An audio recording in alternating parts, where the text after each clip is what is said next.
Hey everyone, Jay here. We're back again. This is part 2 of our series in evaluating the coffee that Alvaro Carrasco sent to us from his farm, Finca Carrasco, down in Chiapas, Mexico. The first chapter, we actually got the coffee, looked it over, did the evaluation for green grading and looked for any kind of defects, and that you can find on the Onocoffee channel with links down below. It's live right now, so if you haven't seen that first part yet, go check it out, then come back to this one. So in this episode, we're going to be actually roasting the coffee and then cupping the coffee and then finishing our evaluation for the coffee. So right now I've got our Quest M3 heating up, getting ready for the roast. The Quest M3 is a great little roaster. It's maximum capacity of 200 grams. It's an electric roaster that is a drum roaster, which has no electronic controls, no computerized controls. It's a very manual roaster. It's very kind of primitive in that respect, but it mimics the larger shop roasters that most of us in the business use. So it's a really great tool to use if you're trying to develop roast profiles and then figure out how to scale that up. Also, because it's a small roaster, it works as a great sample roaster. It's a 1-barrel roaster with a sight glass as well as a trier, so you can get into the coffee and see it as it progresses. It's certainly not the bigger, more hardcore type of multi-barrel sample roasters from companies like Probat and all the rest, but it's a great little sample roaster and really a great home roaster too if you're the kind of person that's looking for a home roaster. However, because it's completely manual operation, you really do need to have a little more experience or take your time learning how to roast coffee properly. In this kind of machine, if you do leave the heater running while you're cooling, you know, it could overheat the roaster, it could warp, it could do a lot of different things. So you really have to be on top and understand how to manage a coffee roaster. So that's about it. So let's get into it. So we've measured out 150 grams of the coffee because that's the sample size we're going to use. We want to have a minimum 100 gram sample for actual cupping and evaluation. So 150 just gives us a little bit more to play with and a little bit of a buffer safety zone. So we're going to heat up the roaster till it reaches about 200 degrees Celsius, and then we're going to add the coffee, start the roast, and go from there. So for today's roasting session, we're going to need a couple extra items. We're going to need a thermal probe or a thermometer to record the temperature, timer to watch. We're going to need a funnel for putting the coffee in, and then we're just going to keep our notes here ready, our roasted coffee log here. So our temperature now is at 204 degrees or so, 204, 205. So we're going to start it right there. I've turned off the heat just to get us rolling. We've got our 150 grams. We'll open it up, and then we're going to pour that coffee in. Starting our timer.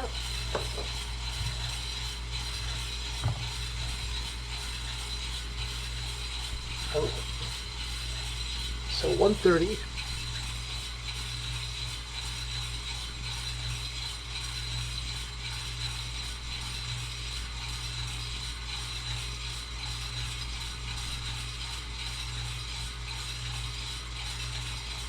We've got full airflow.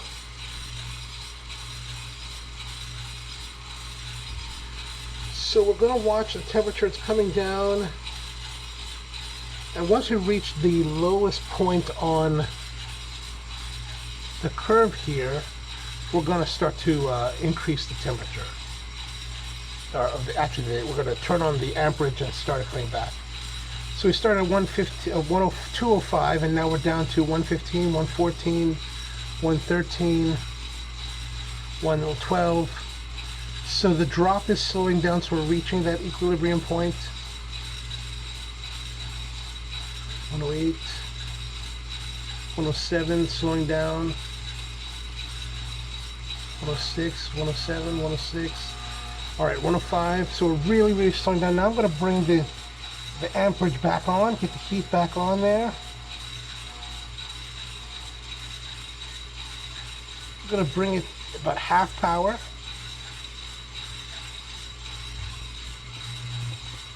The knob that I'm adjusting is the timing rod, the knob, which the whole roaster operates on a timer. So if you don't stop, if you don't readjust it, it will time out, ding, and then. All right, we're about 3 minutes and 30 seconds into the roast. We're back pushing up at 118 degrees Celsius.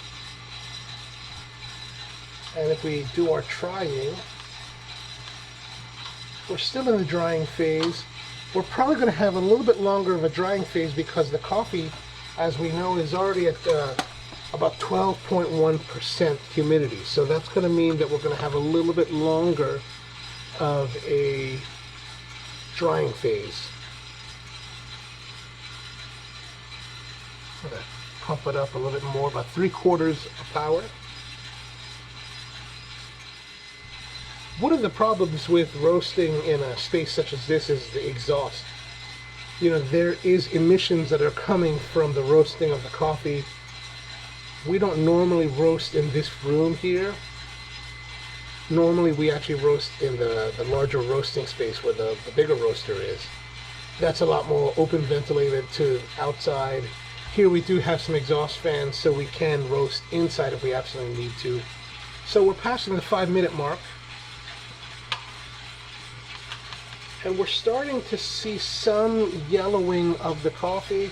Not quite a lot of it yet. It's still, like I said, it's still a pretty moist coffee, so it's going to take a little bit longer. Normally we'd start to see yellowing around the 4-minute mark or so.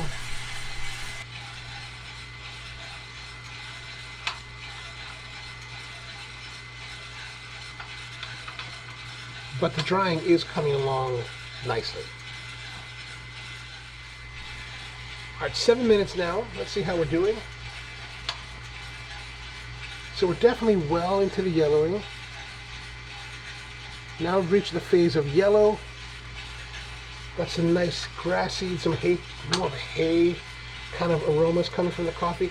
Now we're moving into the Maillard phase where we're actually going to start to brown the coffee, right? Where the sugars are going to start to caramelize a little bit. Now all of this time is being spent where the coffee is what we call endothermic. So meaning that it's taking in the heat, it's absorbing the heat, drying out, absorbing the heat. And then it's going to become exothermic. And at that point, it starts to expand and expel the heat that it's been building.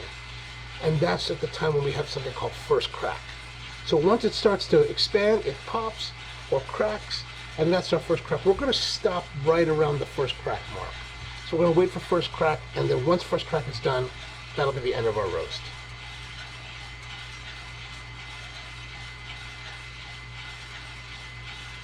Some people decide that they want to stop the roast before first crack or right at the beginning, onset of first crack. I kind of like to let it develop just a little bit more. The idea of doing a light roasted coffee for your samples such as these is that you want to expose any kind of defect or problems in the coffee by using the lighter roast. Those will tend to highlight problems in the coffee instead of masking them with darker roasts. So we're at 175 degrees at about 9 minutes. It's getting a little more brown.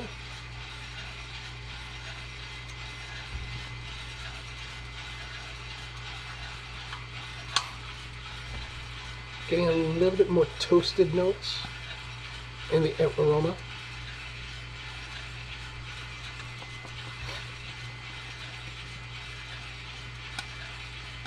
We're starting to hear some cracking, 924. At 184 Celsius.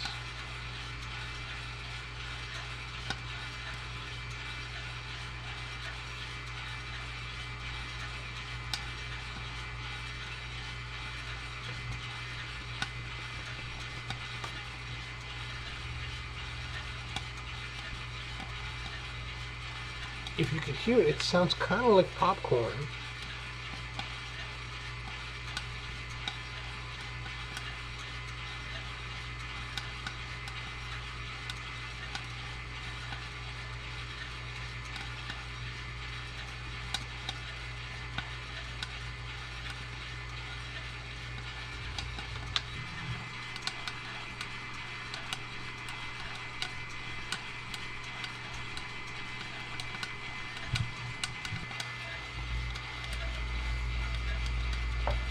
We're about 204 degrees. We're still in what seems to be first crack. It's been going on for quite a bit. I'm going to turn off the heat. First crack is just dying down. Now we're going to drop it. It's 207 at 11:08.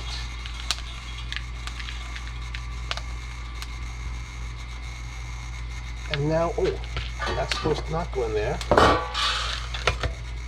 That's supposed to go in our cooling tray. And our cooling tray then goes on top here, where the air will then pull it down and help cool the coffee. Now we also have a little spoon here to stir, just to agitate the coffee, get more air exposure.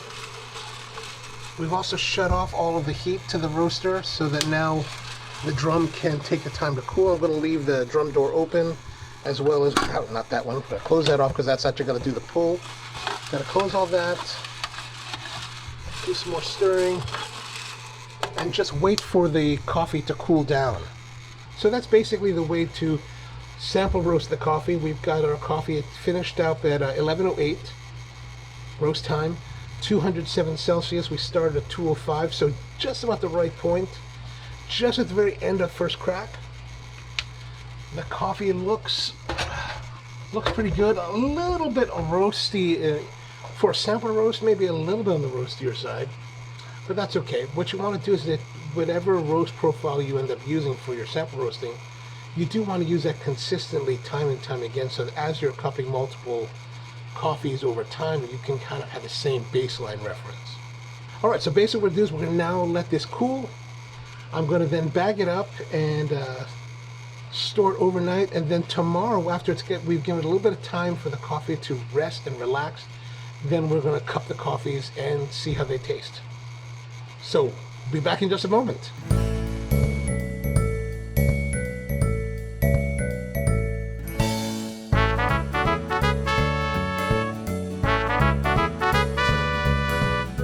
All right, everyone, we're back again, and it is the next day. So I've set up a cupping here for all of us to try. We've got our black honey, and then our wash from Finca Carrasco, and we're ready to go. So what we're going to do is we're going to cup the coffees and then taste them. We've given about 24 hours for it to loosen up and to get over the initial shock of roasting. And we've got this window about 24 hours to really taste the coffee before we start getting more CO2 off-gassing that tends to occlude the flavors of the coffee for about 5 days. All right, so what we're going to need, I've set up a cupping, 5-cup cupping, because we're actually doing a critical tasting of this. We want to get the most information out of the cupping in order to give the feedback to Alvaro, the producer. So got 2 pencils. I got my SCA score sheet here, and we're going to get into it. So first thing we're going to do is to smell the fragrance of the coffee. The fragrance is the dry aromatics from the ground coffee. And before we're going to do that, we're actually going to look at the roast profile and then determine where it is on our spectrum. And that's for both coffees. Yeah, they're relatively on the lighter side, so that's a good thing. I'll show you this is the washed. This is the black honey.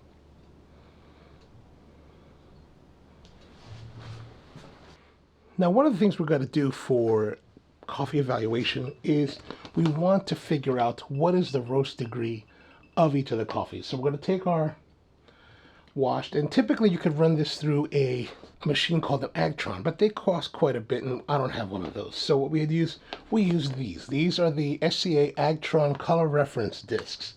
And what we're going to do is we're just going to take our coffee and compare them.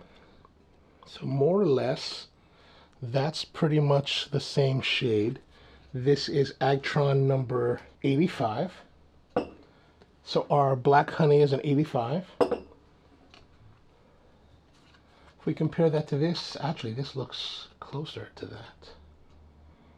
Or is it more like 95? I think this is a little more closer to 95. Yeah, especially when you put it onto the card, it's definitely lighter than this card. So 85 for the black honey, 95 for the washed.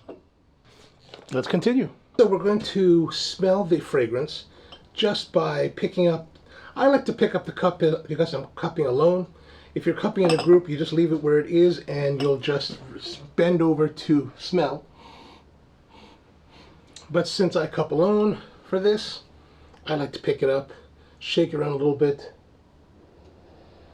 and then inhale deeply. It's a little bit bright, clean,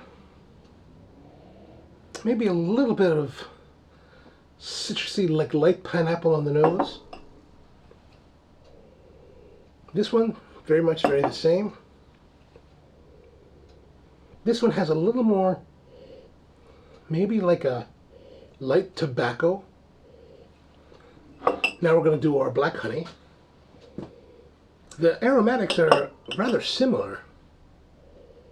Oh, this one has a little more of a berry-ish fruity note to it.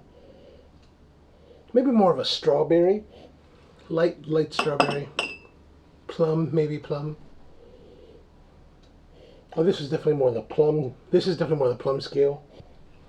Oh, that's actually a nice sweetness on the nose.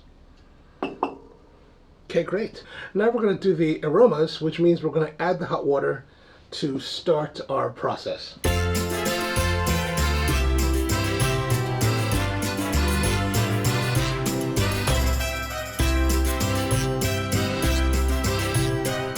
So now we've added the hot water, we're going to wait 4 minutes for the coffees to steep before we actually start the taste. During this time, we're going to evaluate the aromas of the coffee. So we're just going to do that by bending over and getting our noses really close to the cap and then inhaling deeply.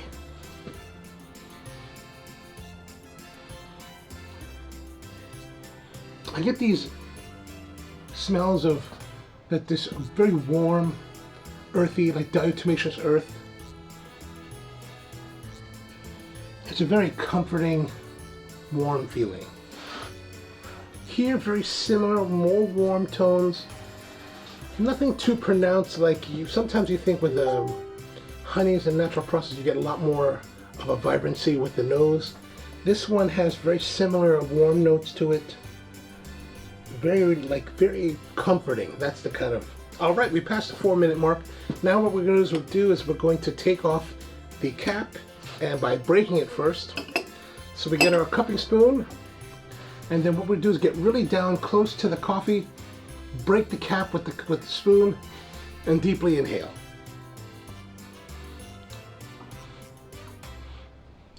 Oh, so make sure that you rinse your spoon between each time you go into any of the vessels.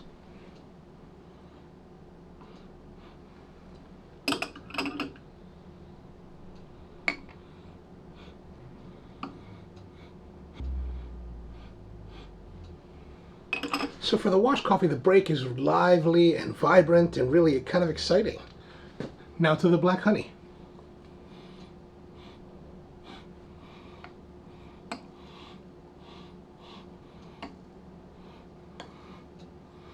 Ooh, this one now, the black honey is a little bit deeper, a little bit kind of funkier. It's got a little more complexity on the nose. It's suggesting fruit, but not necessarily pronouncing the fruit. So very interesting with that. Very interesting with that. Now, score-wise for our coffees, for our fragrance aroma score, I'm going to say we've got nice, good, medium. That the break was kind of medium. I'm going to say 8.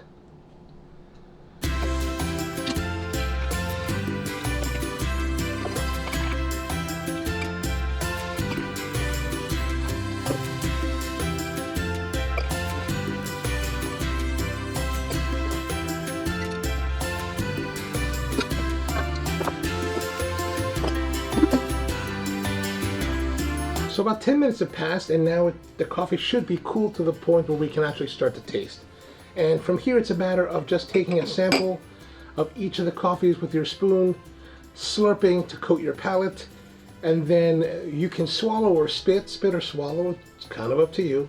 But make sure to remember that you rinse your spoon with each pass.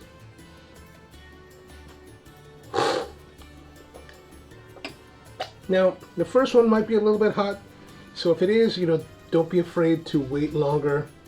Don't be shy to wait longer and let the coffee to cool a little bit more.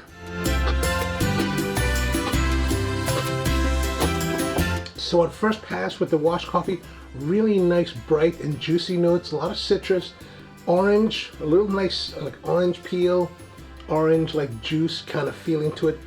Really kind of lovely, especially this one here, this sample right here.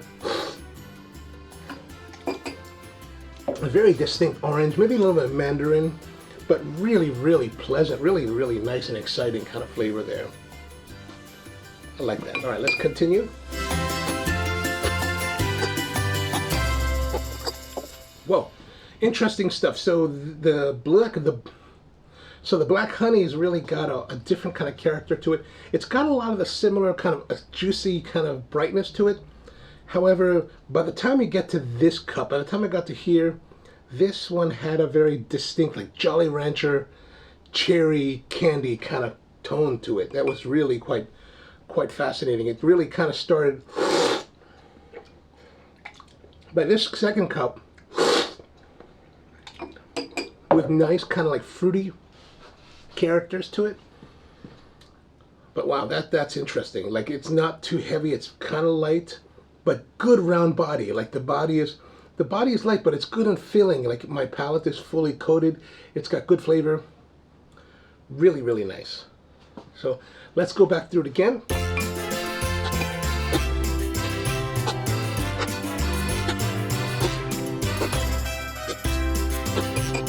Great coffee here, really, really lovely. Nice wash, clean, bright, just lovely structure. The black honey is quite interesting, where especially this number 4 cup, like it's super got good cherry notes to it, like just vibrant and brilliant. Not completely different coffees. Both have similar characteristics in that it's got nice, bright, juicy acidity, but not overpowering. But this one definitely has more of a fruit tone to it because of the black honey process. But it's got that kind of cherry and really nice. I don't normally get a lot of cherry in coffee. This one really has a really pretty cherry structure to it. So what we're going to do, one of the important things is to let the coffee, is to evaluate the coffee through the spectrum of time that your guest would be enjoying it. So most people don't chug-a-lug their coffees right away when they're hot. A lot of times people will linger with their coffees, and as they linger, the coffee cools. So what we like to do with cupping coffees, we usually cup them over time, usually about half an hour. And especially when you're cupping with a lot of people, that half an hour goes quickly because everyone's taking a sample, everyone's taking the time to evaluate. When you're by yourself, as you can see, I was kind of done within 5 minutes of doing my initial tasting. And so what we're going to do is we're going to wait for the coffee to cool down just a little bit and then come back to it. So be back in a few minutes.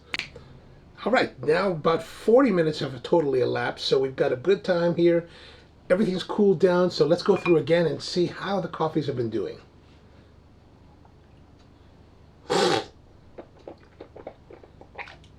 So one thing to keep in mind, the coffee is cooler than it was, but it's not cold. It's still got warmth on the tongue.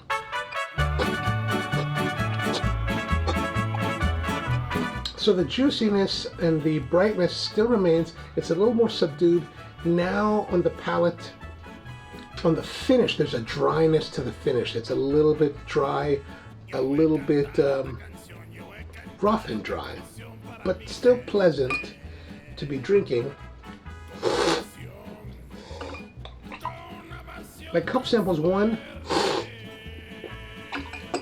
and 2 have a really nice onset of brightness and juiciness, but that kind of makes way to a little bit of bitterness puckering here on the inside of my cheeks. Yeah, the bitterness definitely is more pronounced now that it's cooled, so it's not perhaps as pleasurable as it was when we first started drinking when it was still hot. All right, let's evaluate our washed coffee. Flavor I'd say is 8. Aftertaste 7.5, and we're talking 7.5 because I think it's diminished a bit because as it cooled down, that lingering bitterness and dryness, that bitterness and the puckering, as well as the dryness on the palate that's a little bit like gritty and harsh, kind of diminished that pleasantness. Now the brightness, it had nice kind of like above medium to high brightness. The brightness, the acidity was very pleasant early on. Again, it is kind of tempered because it has that, as it had cooled, it has that bitterness that is puckering on the cheeks. So maybe, you know, I'm really kind of inclined to 7.5. Now the body of the coffee was really kind of like nice and pleasant. But I would say it's kind of medium light kind of bodied. But it is a nice, pleasant body, so I'm going to give it an 8. Then the balance. You know, here's the thing. So balance early on when it was still hot, really nice. Right now, there's juiciness, brightness, and bitterness, and then dryness on the finish. So I think that kind of brings it down a little bit. So I'd say 7.5. And then we're looking at overall for sweetness. I wouldn't say the coffee is heavily sweet. However, there is no aberration to that, right? So what we're looking for in the 3 categories of sweetness, uniformity, and clean cup is to see, are there any coffees in the 5 that are outside the rest? You know, are they consistent in these regards? And so we would only mark those in the boxes that are out, and so none of them are out of spec, so they get the full 10 points for that. And then we have our overall score. So what is the overall score that we would give for the experience, the overall experience of the coffee? And I would say, you know, it's very good. It's very good. So maybe 7.75. All right, so that'll give us our total score. We're going to come back in a moment. Now it's going to be time for us to review the black honey. All right, so my biggest initial thoughts here are there's a dryness again on the palate. Like the finish is very dry. And the other part of the initial is that it has this, that idea of cherry flavor, that Jolly Rancher cherry that we talked about in number 4 earlier, has kind of morphed across the spectrum. They're all pretty much consistent, but now that cherry has kind of morphed into that kind of cough syrup cherryness. Not that thick in viscosity like the cough syrup, but very much reminiscent of that flavor. Very cherry, not Dimetapp, but like a Robitussin, you know, that kind of cherry cough drop, cough syrup kind of cherry. All right, so let's review our scoring. So let's say for flavor, early on the cherry was nice. Now, I think a lot of this has to do with, you know, do you associate that cherry, especially as it is changed to the end where it becomes more cough syrup, like, is that a positive thing or a negative thing to your palate? For me personally, it's neither here nor there. So, but I'm inclined to say that it's very good. So I'm saying 7.75. The aftertaste, again, the aftertaste was very, very good, you know, in the initial part, but now here comes that dryness, you know, that really, like, it's not too harsh, but it's definitely like a gritty dryness, and that kind of, to me, pulls it down a bit. So I'm saying 7.5. The acidity,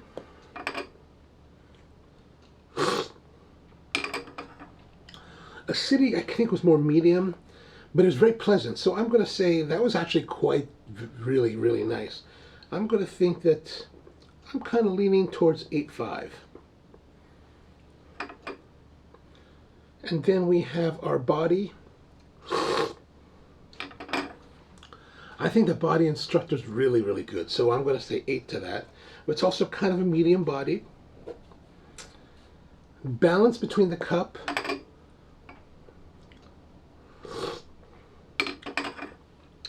Again, even here, while there's a little bit more dryness on the palate. We don't have the bitterness that we're having here, so I think this is a better balanced cup overall. So I think 8. Again, there's no variations really between uniformity, balance, and sweetness. I mean, uniformity, sweetness, and clean cup. So we're going to give those the full marks for that. And then I think overall score, I kind of really like this one. I'm going to say 8.25. All right, so let's calculate those up.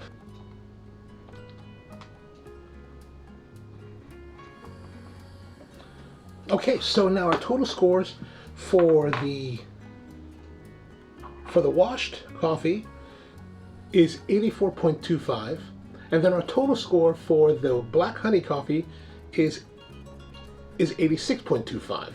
So really, great scores there. 84.25, 86.25, very good, really nice.